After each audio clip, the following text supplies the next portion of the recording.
I wish to extend a warm welcome to all participants. Thank you for taking the time to join us today. As I see the number slowly rising, I'll start the briefing. My name is Matilde Vecchioni. I will be your moderator today. I am the program assistant of the Conventional Arms and Ammunition Program, CAP for short, of the United Nations Institute for Disarmament Research.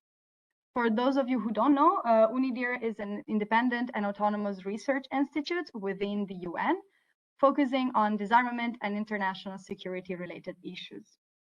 Our goal is that of assisting the international community to develop the practical and innovative ideas needed to find solutions to critical security problems. Within UNIDIR, CAP undertakes research to examine the supply side and demand side dynamics of the illicit proliferation of conventional arms and ammunition, and identify effective measures to tackle the unregulated transfer, illicit circulation, and misuse of conventional arms and ammunition, sharing our key findings via advice and support to multilateral processes such as the PoA.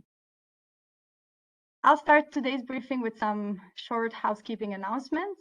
First of all, you're in the right place if you're here for the Western European and other state briefing.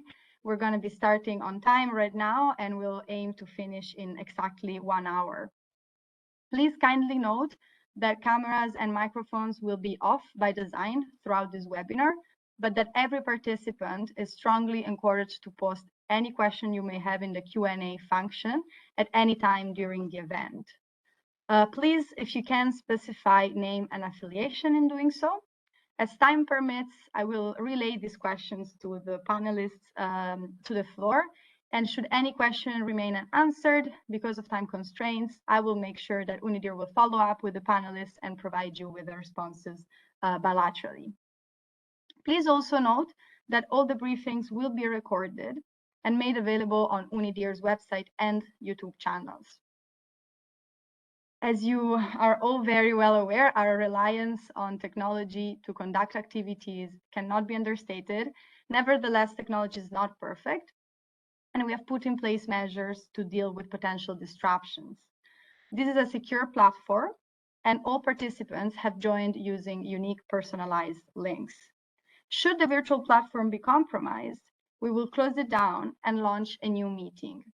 New access links will be emailed to you immediately, and we will be able to resume in 10 to 15 minutes. This is, of course, only a backup measure, and I am very confident we will not have to resort to it today.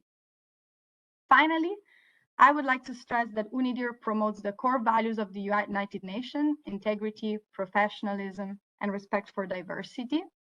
As such, UNIDIR is committed to convening diversity in voices and opinions. Nonetheless, the views expressed in this event are the sole responsibility of the individual panelists and do not reflect the views or opinions of the United Nations, UNIDIR, its staff, and or sponsors.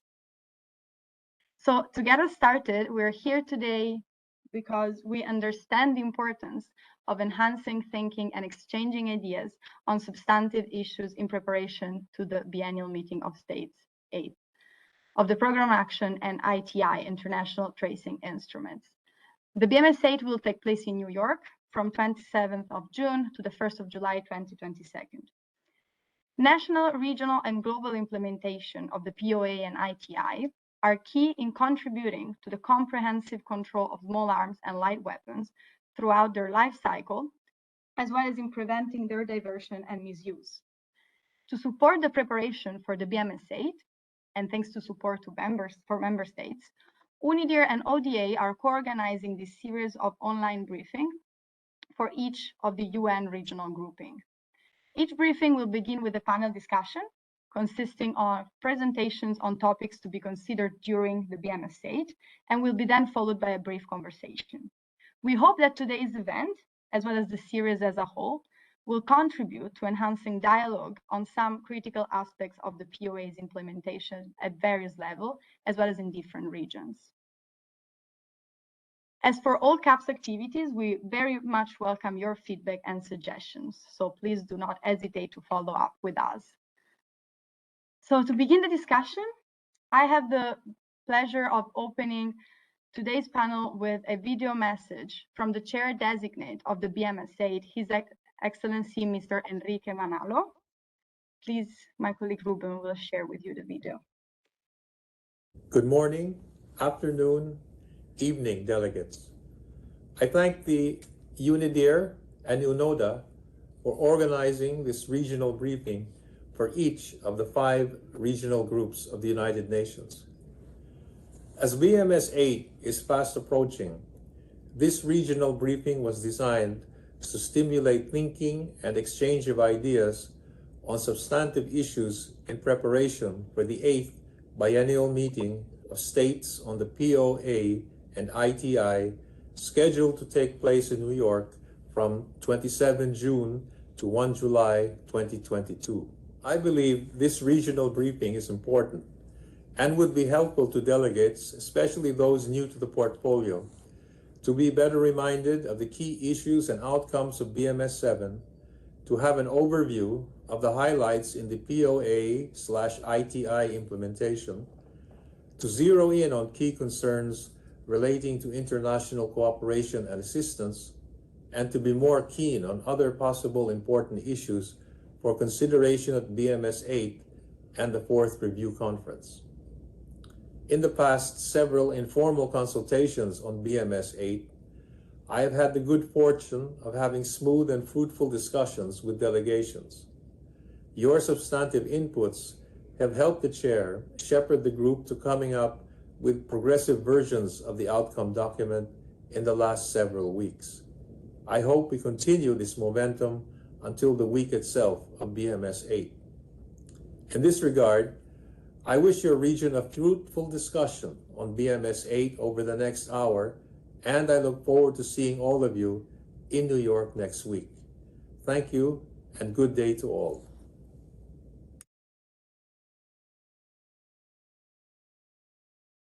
So on behalf of UNIDIR and ODA, I would like to sincerely thank Mr. Manalo for his support and great interest shown during the preparation of these briefings, as well as in promoting multilateral conversations on effective implementation of the PoA. Now, without further ado, I would like to welcome Dr. Ivor Fung, Deputy Chief of the Conventional Arms Branch at the UN Office for Disarmament Affairs. Today, he will be providing some key opening remarks, as well as an overview of key issues and outcomes from BMS 7. Dr. Fung, the screen is yours.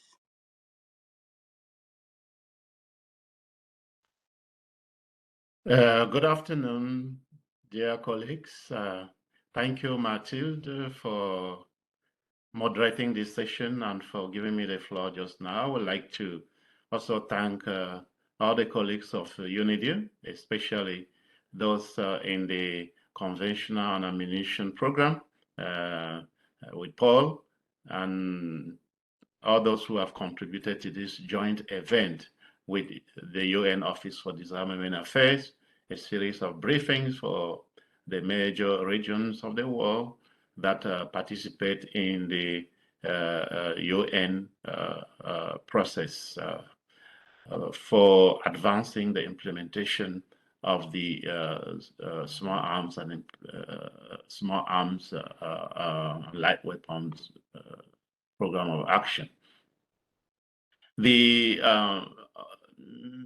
main objective, in fact, what we expect to get out of this series of briefing is one, to familiarize, to create a platform, an environment for participants, for states and other stakeholders to familiarize themselves with the issues that would be debated, deliberated upon at BMS 8.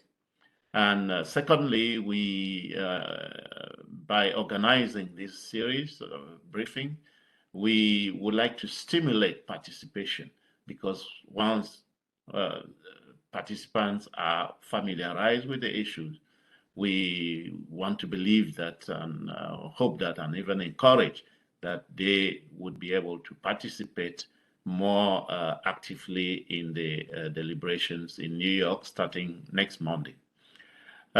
We also hope that the reporting process to BMS on the implementation of the PoA through this kind of briefing would also be stimulated. Unfortunately, this year, since the closing of the reporting window on the 15th of this month, we have only received 76 reports. This is very low as compared to last year for BMS 7, when we received around 96, 97 reports. And that's also had been low, because in 2018, for the review conference, we were able to receive 120 reports. And so exercises like this briefing create an opportunity and hope for us to invite states to take seriously the issue of reporting, so that reporting, which is a mechanism for states to share their implementation experiences, can be heightened. We at the UN Office for Disarmament Affairs, we serve as the substantive secretariat for all BMS meetings, and in fact for the PoA implementation process as a whole, because we are the custodian of the PoA and the ITI. And we always very glad to have to liaise, interact with member states and other stakeholders, including civil society organizations. And I'm happy to see IANSA represented here, as well as in the other regional briefings that we've had. And so I would just like to encourage active participation, not just this briefing, but also starting next week. With this, Mathilde, do I now continue, or I'll give you the floor back with these few words of introduction? Thank you very much for these opening points and introduction, and please just continue and go ahead with your presentation. Thank you. Thank you. Okay. Let's see.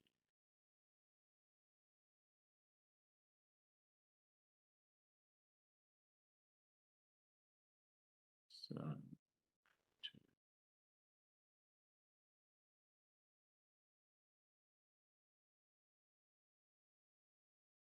sorry. No worries. And let us know if you would like to share the slides on our side. That's also possible.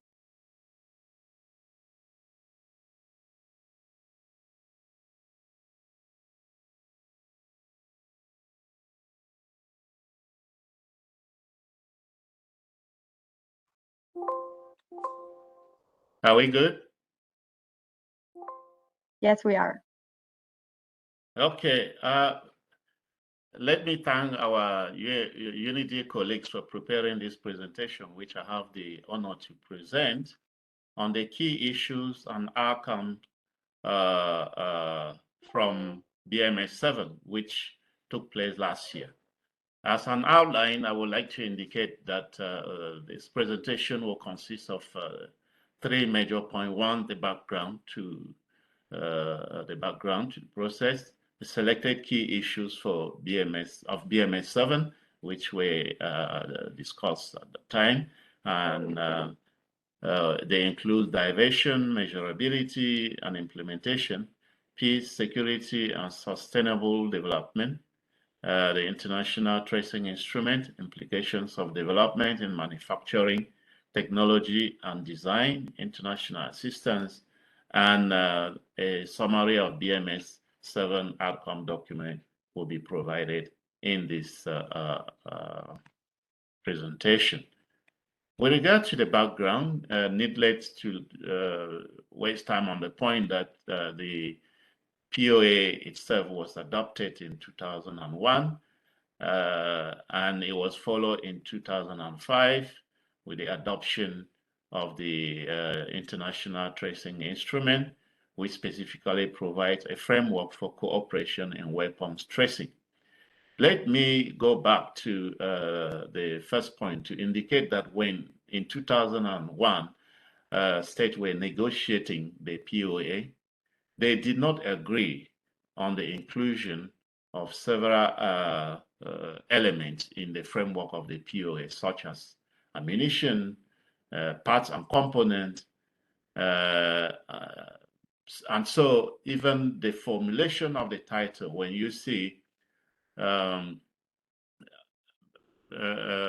program of action to prevent, combat, and eradicate the illicit trade in small arms and light weapons in all its aspects was an embodiment, a compromise agreement solution to capture issues like components, parts, and even ammunition.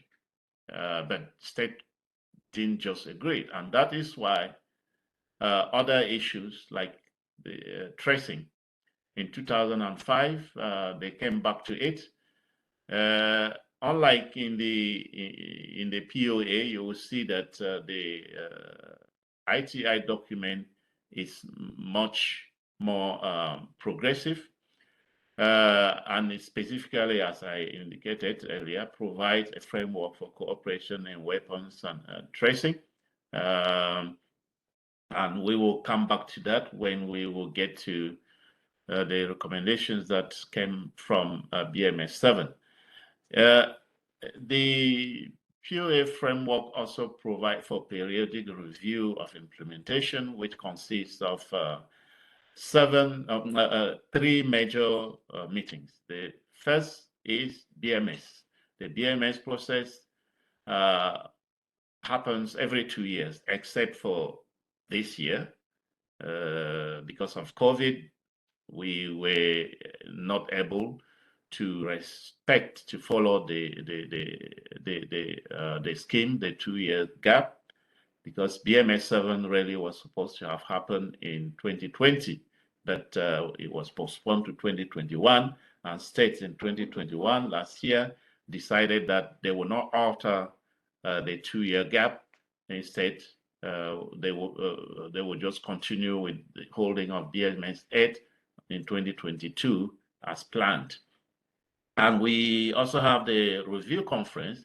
Unlike the biennial meetings, the review conferences take place every 6 years. We've had 3 so far. The last one was in 2018. The next one will be in 2024. States have, and many have always wondered what's the difference between the BMS and review conference. It's simple. The biennial meetings are for states to consider implementation, meaning they come together and exchange views on how they've been able to implement, what difficulties, what challenges they've had to face, etc. Meanwhile, at the review conference, it's a little different in that they review the overall implementation of the framework, and it is at the review conference that major decisions are taken. Let me give you an example. In 2018, a proposal was submitted by the non-aligned movement to establish a fellowship program. That was the place to take those kind of major decisions. The issue came up last year at the BMS 7, and it could be deliberated upon because it already went through the review conference. And if you also juxtapose this with another view that came up regarding the new technology and the establishment of a technical working group to look at it, part of the major reason why BMS 7 outcome document had to undergo a vote, it was because some states challenged the fact that the biennial meeting the BMS 7 was not a place for a major decision like that to be taken. And so they encouraged the review conference in 2024 to be the place for that. I'm explaining this so you can just you can understand the intricacies, the fine lines that some states draw when it comes to decision making at the biennial meetings and at the review conference. And then the third category of meetings is the meeting of governmental experts. Unlike the two other meetings that are formal, the meeting of governmental experts really does not end with an outcome document negotiated by state. It ends with a summary of the chair. And usually it's organized to look at technical issues. The last of this series of this category of meeting, the meeting of governmental experts, was in 2015. And it was to look at the issue of new technologies. I will come back to this later in this presentation. Now, let us look at BMS 7 mandate. Sorry.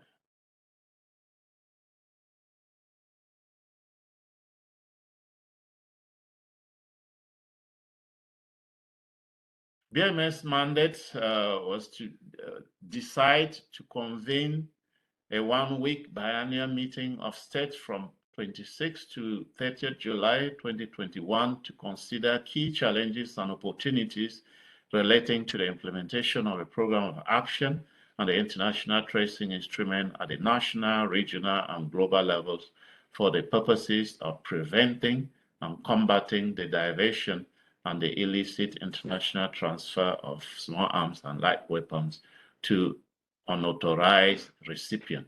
So the focus of BMS 7 really was on the issue of diversion. And the issue of diversion, as debated, as deliberated then, resulted in a few areas of decision and understanding. Diversion risks at each stage of the life cycle of a weapon, manufacture, before and during transfer, post-delivery, storage in stockpiles, and use of disposal. States also consider that the illicit market includes illicit transfer to unauthorized recipient, inter alia cross-border trafficking without appropriate authorization, unauthorized state transfer, violation of arms embargoes imposed by Security Council. Another point was to stress on the need for continued dialogue and concerted action at national, regional, and international levels to prevent diversion and illicit international transfers to unauthorized recipient. The other point I stated earlier, which is measurability and implementation. Now, measurability, if you look at the PoA framework, unlike the SDG framework, the Paris Agreement on climate and etc., where there is an effort with some targets and indicators put in place to enhance measurability. The PoA process doesn't have that kind of framework, that kind of setup. And so it is difficult to measure the work of that state undertake. For that reason, in 2017, 2018, 2019, the Secretary General has been had proposed a way forward to enhance the implementation of the PoA by putting in place some measurability. That's when the target setting at the national and regional level came up. And so BMS 7 considered the issue and thought that it was good to go ahead with that and to encourage countries to consider establishing voluntary national and regional targets.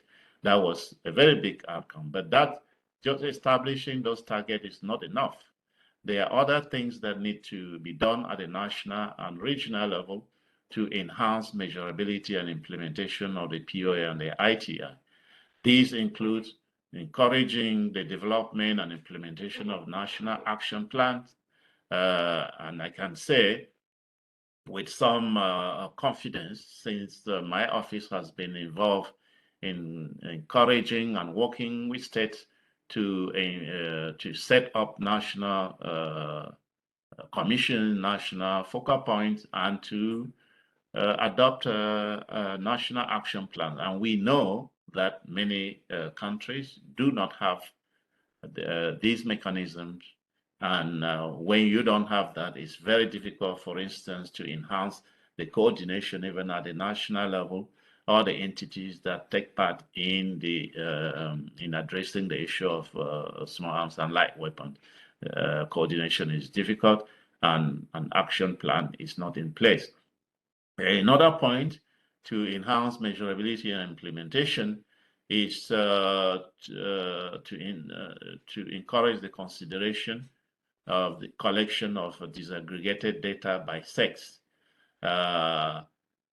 This has been an area where one can say states have been right from BMS 6, when the idea of disaggregated data by sex with regard to the inclusion of gender, mainstreaming gender consideration in small arms control came up. The issue of disaggregated data is very, very difficult. And this is not just with regard to the issue of gender. We know for sure that the issue of statistic is very difficult, and it is even more so in countries that do not have the discipline of statistics. Data collection.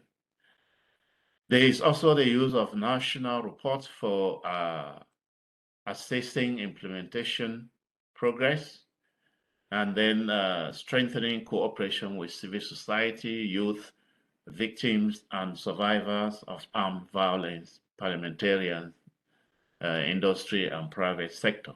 All of these are points that can support measurability and enhance the implementation of the PoA.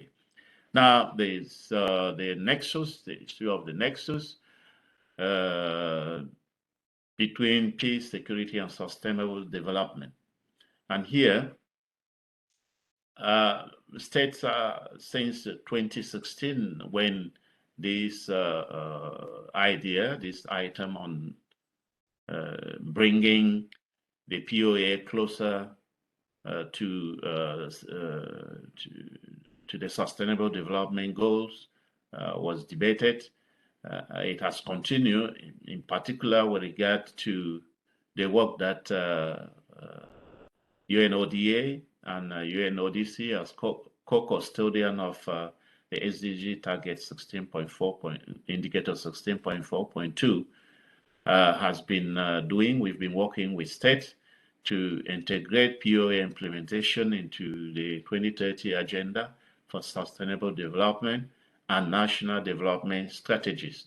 Those strategies are important for states to develop them when it comes to this nexus. And there is also the point to ensure the equal, full, and effective participation of women in all policy, planning, and implementation processes, mechanisms, and fora, and encourage as appropriate harmonization of national policies on small arms and women, peace, and security.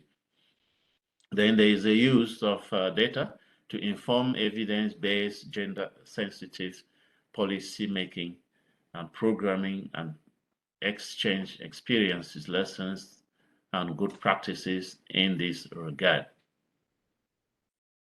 I will now move on to the ITI, implications of development in manufacturing, technology, and design, which I mentioned earlier.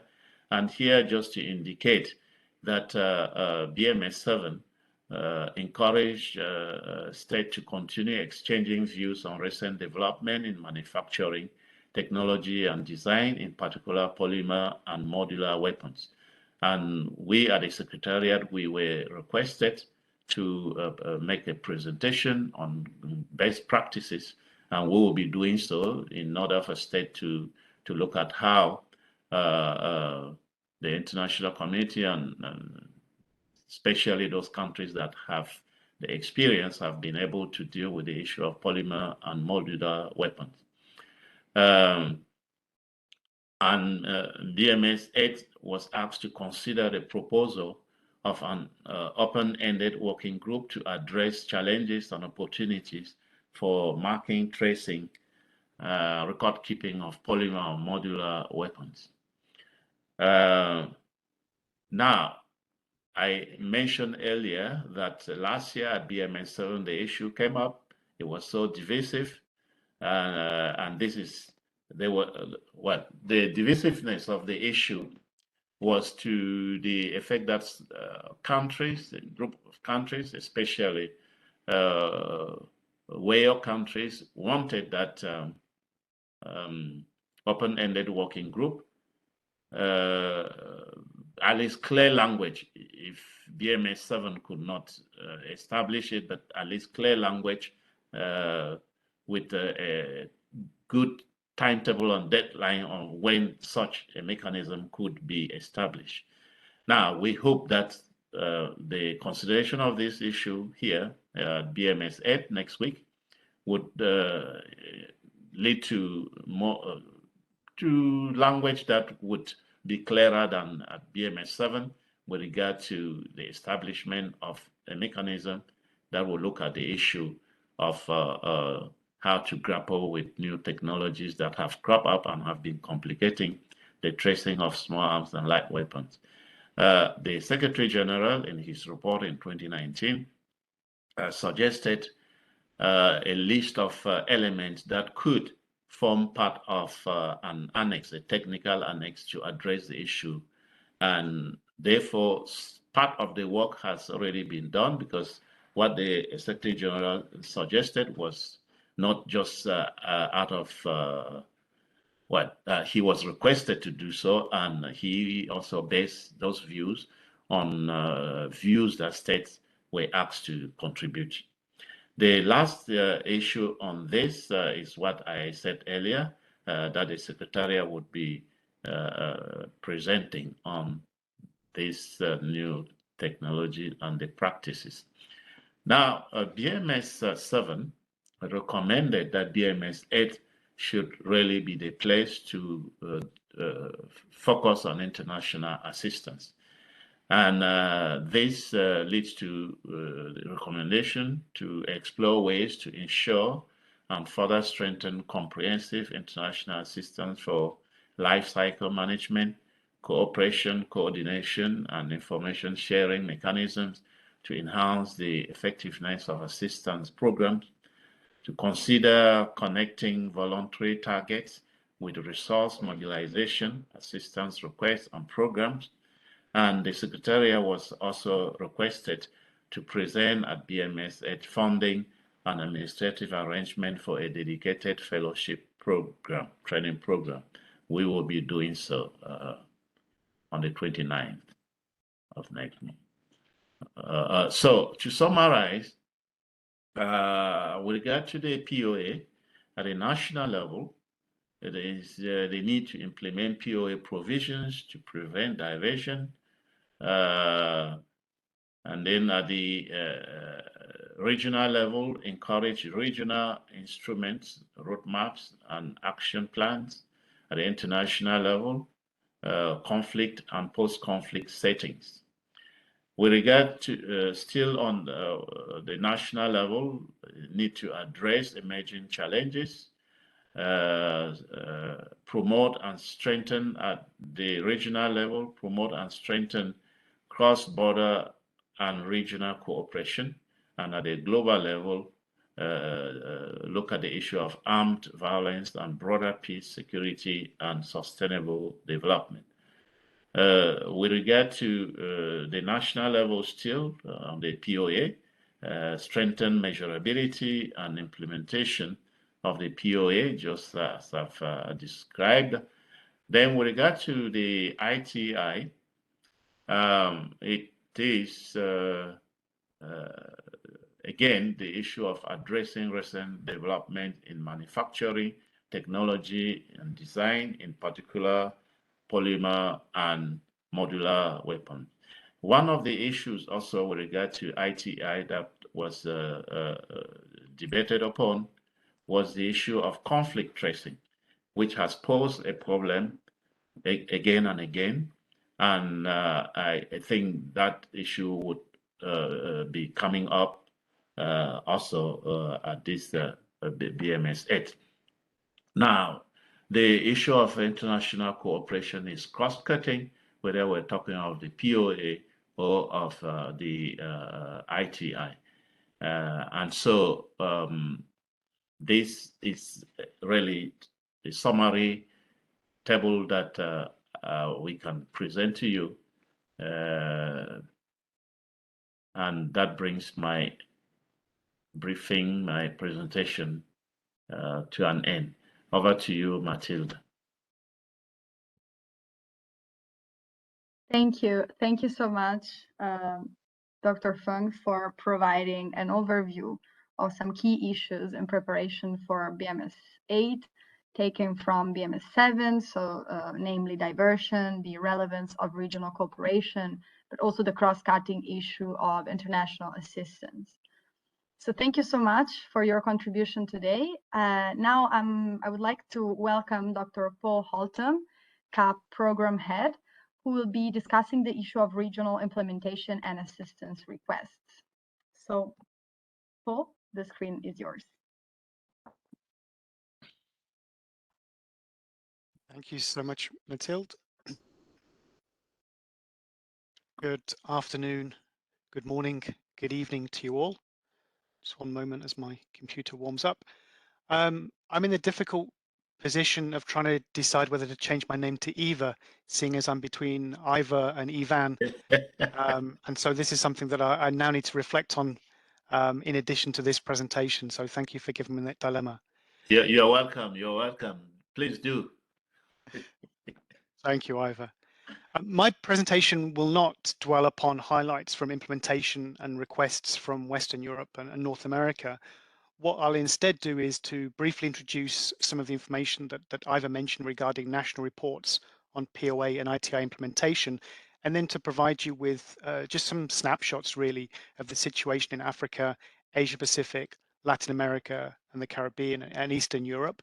And then I'll focus in upon the innovation or the new addition to the reporting template to ask about gender considerations and gender disaggregated data before providing a few concluding remarks regarding reporting and its utility for assistance and cooperation, seeing as this is a key issue, as Iva noted, for BMS 8. So to begin with, if I recall correctly, and Iva will correct me if I'm wrong, overall, 177 member states have submitted at least one report on implementation of the PoA and the ITI. And on this slide, I'm trying to show that the trend in reporting over the past 20 years. In general, states are reporting on a biennial basis in advance of a BMS or a review conference, as Iva mentioned, which take place every couple of years. But we do have a few instances, and especially those with the lowest numbers of reports, where states have been providing information in years where there is not a meeting of states regarding implementation of the program of action. We saw in advance of the third review conference in 2018, the highest level of reporting recorded, with 119 member states submitting a report on their implementation of the program of action. As you can see, the highest level, and it came after several years of what looked like decline or low levels of reporting. As Iva mentioned, for BMS 7, which should have taken place in 2020, we had fewer reports in that time period, dropping down to 97, and with only 76 this year. But I do put that down either to the fact we have BMSs in 2 years rather than with a gap. What my analysis will do is to try and look at the 119 member states that reported during the period 2020 to 2022 for the BMS 7 and BMS 8 cycles. The breakdown is that we have 32 African states reporting, so around 60% of total states in this group, 21 member states from the Asia Pacific region, so just around 40% for that region. 19 for Latin America and the Caribbean, so again, just under 60%. 16 for Eastern Europe, so around 70% of states in that group, and 24 for Western Europe and other, which equates to around 83% of states in that group.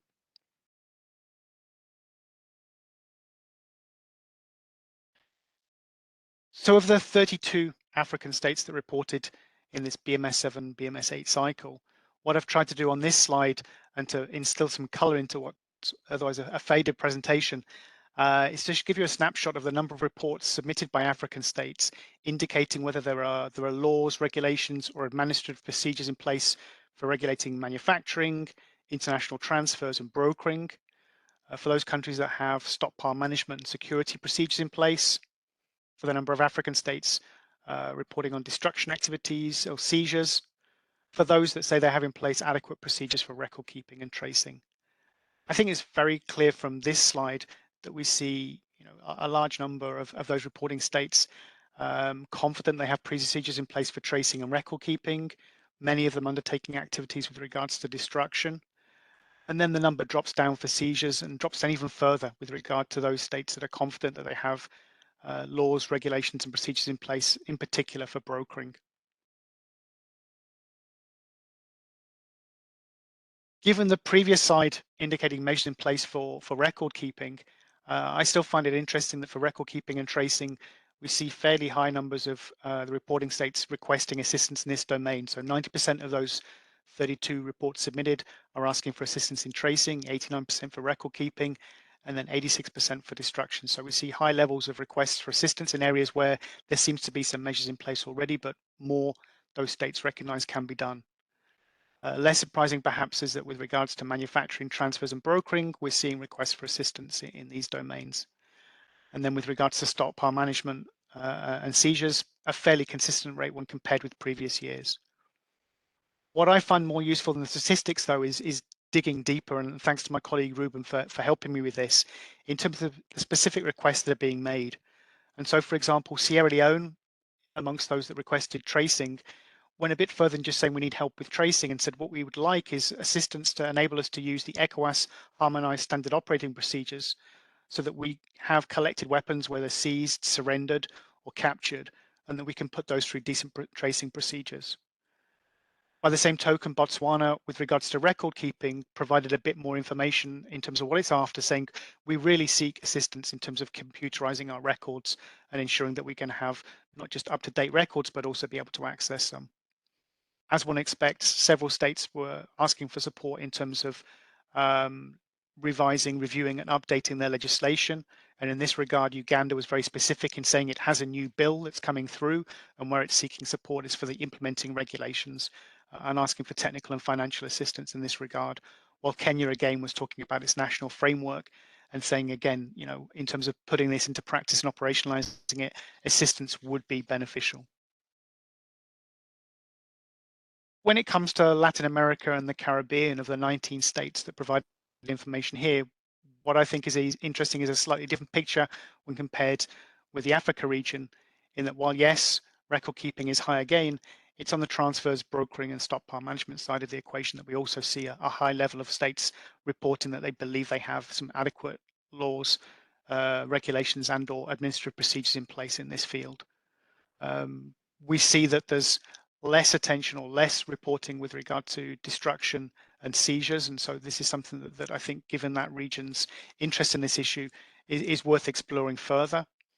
And indeed, when it comes to the requests for assistance, we see that actually those places where states are reporting that they have measures in place, that's also where they're focusing on further assistance. So the prioritization, I think, does come through to some degree with regards to the indications there.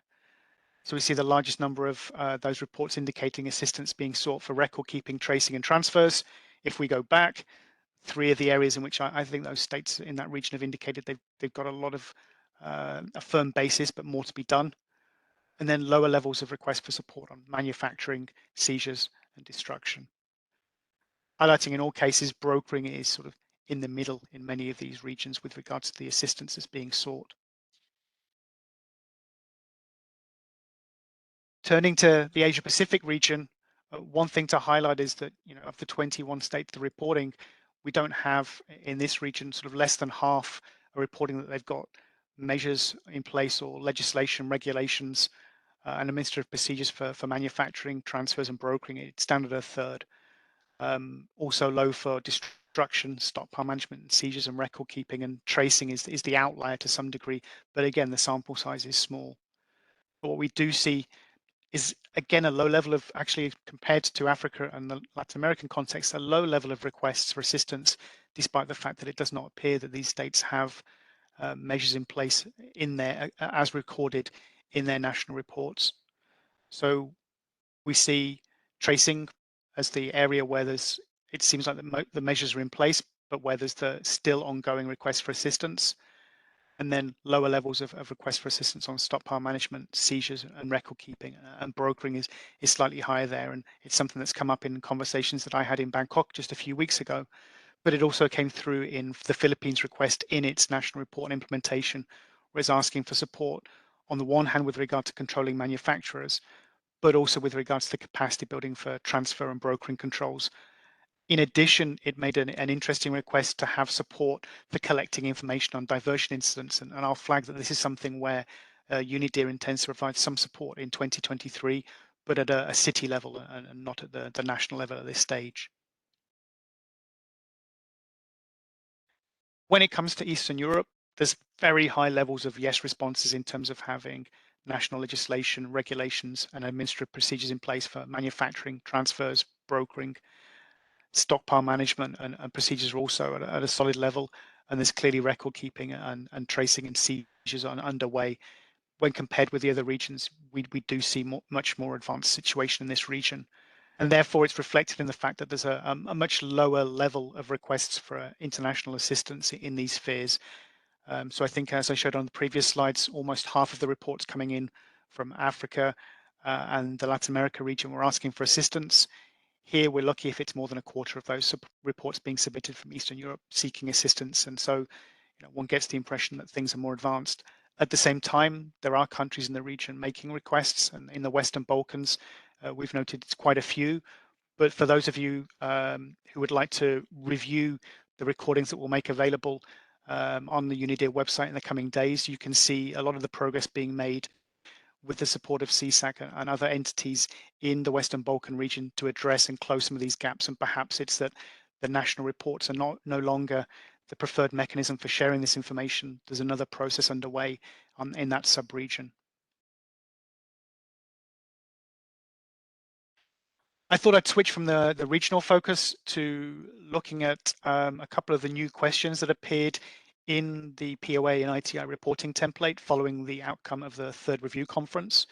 I'm just picking out two questions here. The first is, does your country take into account gender considerations with regards to its small arms light weapons activities?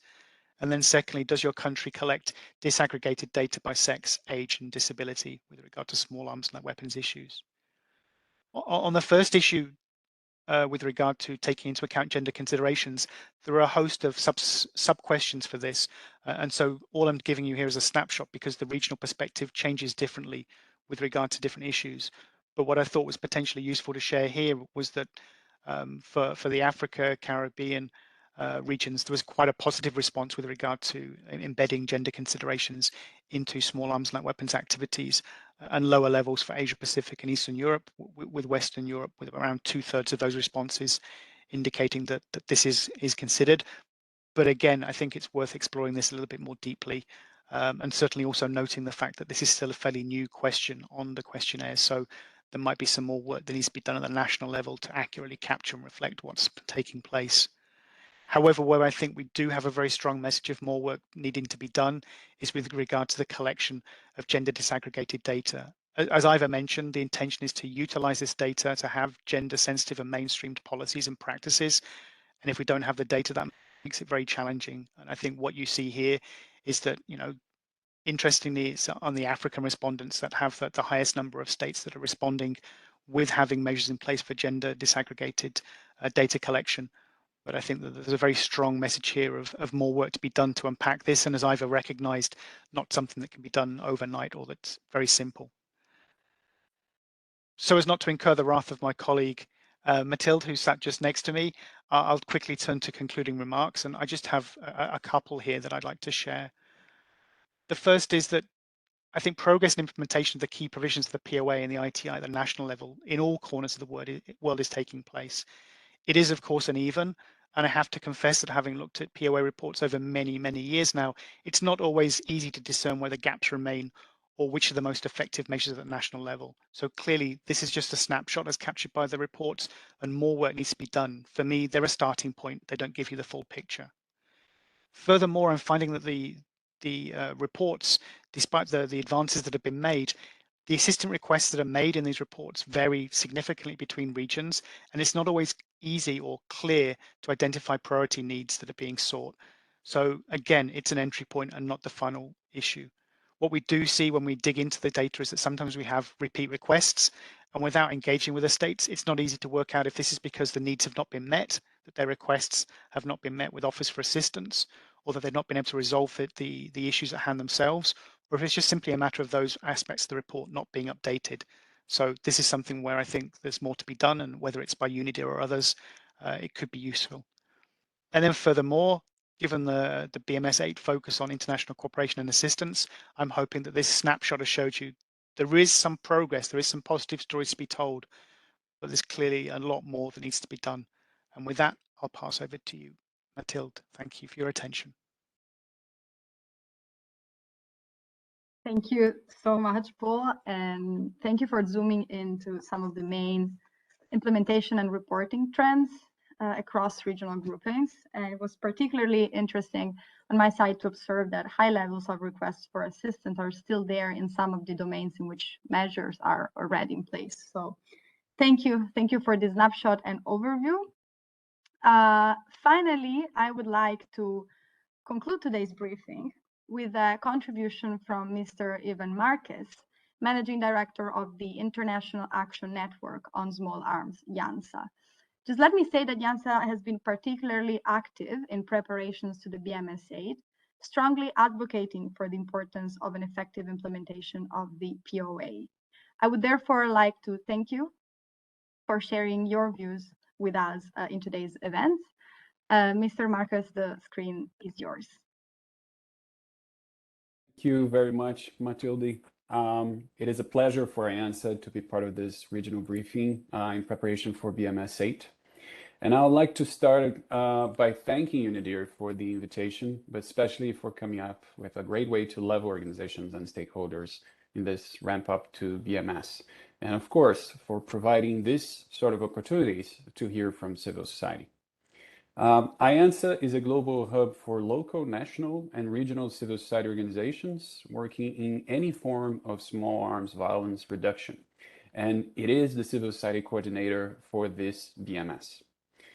Today, I would like to share with you a list of priority topics that from IANSA's perspective should be prioritized in the building of a more effective PoA. Vis-a-vis current small arms related problems in different parts of the world. But before disclosing these 6 key issues to this BMS, allow me to reflect on an overarching thought on how to make progress in addressing these different topics. All 6 key civil society issues promoted by IANSA in this BMS focuses on previous progress. Each Biennial Meeting of States, or RevCons, has provided material and precedents for the meetings that follow. Within this logic, it is then critically important that the previous outcome documents serve as a floor for the consideration of proposals and not a ceiling. The illicit trade, proliferation, and misuse of small arms and light weapons for violence and crime are changing, and states need to address those changes. Millions of people around the world continue to be affected by violence and abuses committed or facilitated by the irresponsible use of such arms.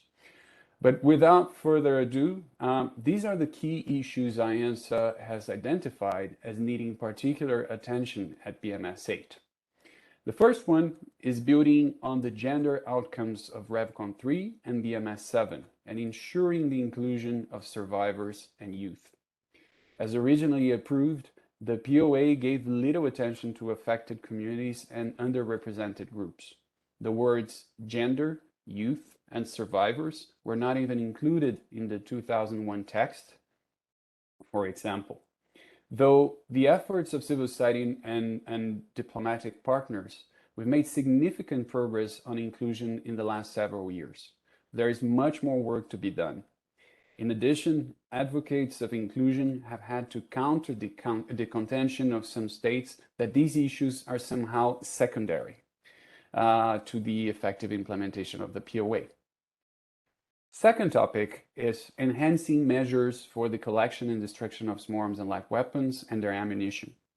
Timely destruction of illicit, obsolete, and surplus small arms and light weapons and ammunition is a primary method of preventing the excessive and destabilizing accumulations of such materials and ensuring it will not be diverted to illicit markets or to unauthorized end users or end uses. Securing legal stockpiles and decommissioning illicit, obsolete, and surplus weapons is important and can decrease the risk of diversion. The third key issue identified by ANSA is moving forward on developing national targets for implementation of the PoA and the ITI. Another positive development included in the BMS 7 outcome document was the proposal that individual states consider setting voluntary national and regional targets to support implementation of the PoA and the ITI.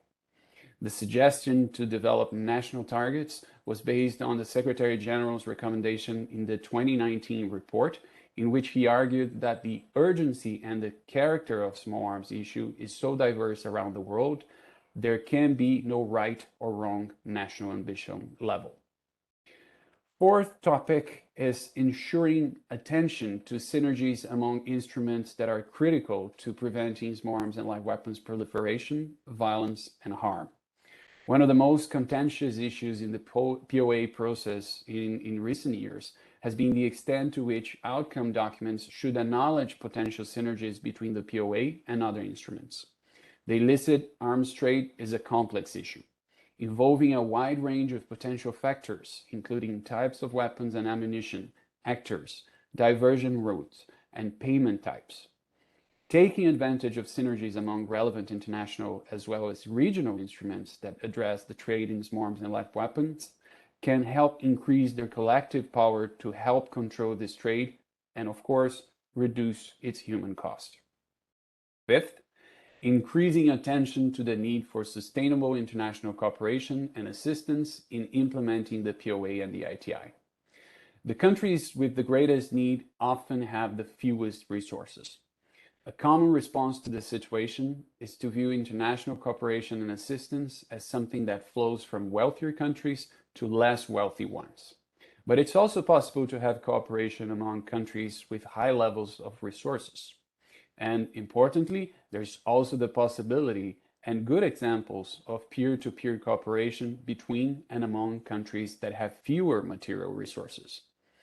Perhaps one good example is the creation and/or improvement of information sharing mechanisms based on information already available from existing registers and record-keeping databases, even if incomplete or unleveled between participants.